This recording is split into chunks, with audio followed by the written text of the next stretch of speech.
Alright, this is my DIY video on making lids for this 120-gallon aquarium. I have a Bredli Carpet Python, and she outgrew her last cage, so I needed to move her in this till I could get her permanent cage finished.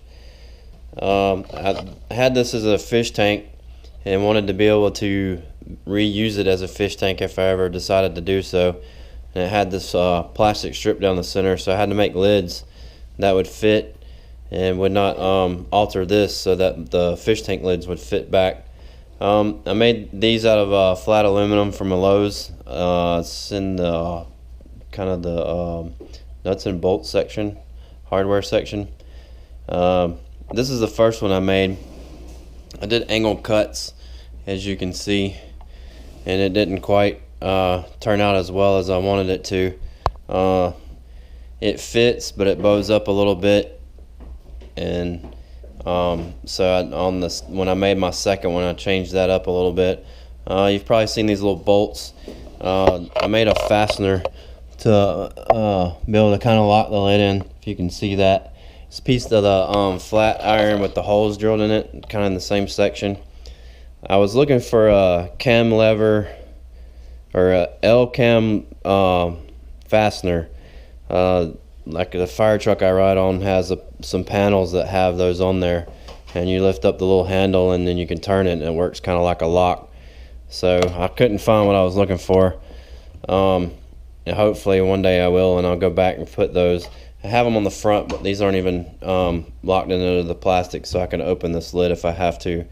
I need to put a handle on here as well. Both of them I have to pry up with something if I want to take them out, because when they fit in, they're pretty well in. The second one I made the this way, and then measure and cut these shorter. This turned out better. The only thing I got off on it was this one and the one back here are not perfectly even, but that worked out because it kind of locks the lid into place when I put it down. I got the corner lifted up, but I had to put the back in, put this corner down in, and then that corner, and then take my fist and beat it down to secure it. I need to put a handle on it as well to make it easier to pull out. But I'm hoping to find some of them. Whenever I find the cam levers, I'll just use that probably. I'm gonna lift this up here. If you can see that, it's I made each section as or I cut each part 2 pieces to rivet the wire in between. The front's done like that, and the side.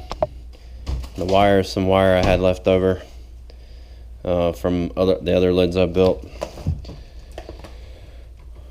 Overall, it's working like it's supposed to. I've had it kind of on this tank for 2 or 3 months now, maybe a little bit longer.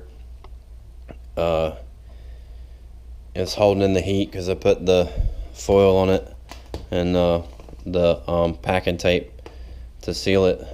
I got the two LED lights put in there. They're on a timer and the heat lamp. It's holding the heat in pretty good. That's a 100-watt bulb. I need to probably go up to 150 to give her a little bit more heat. She does pretty well with it as it is now. She stays either right there or gets in one or two, or her 2 hides. She just came out of that one because I've been messing with this, and so I guess she came out to see what's going on. She's always hungry. She's pretty much a garbage disposal. But so far, the lids turned out pretty well. If I can find what I'm looking for, it'll be upgraded a little bit more. But other than that, it's turned out, or it's doing its job and holding up. Anyway, thanks for watching, and subscribe to my channel.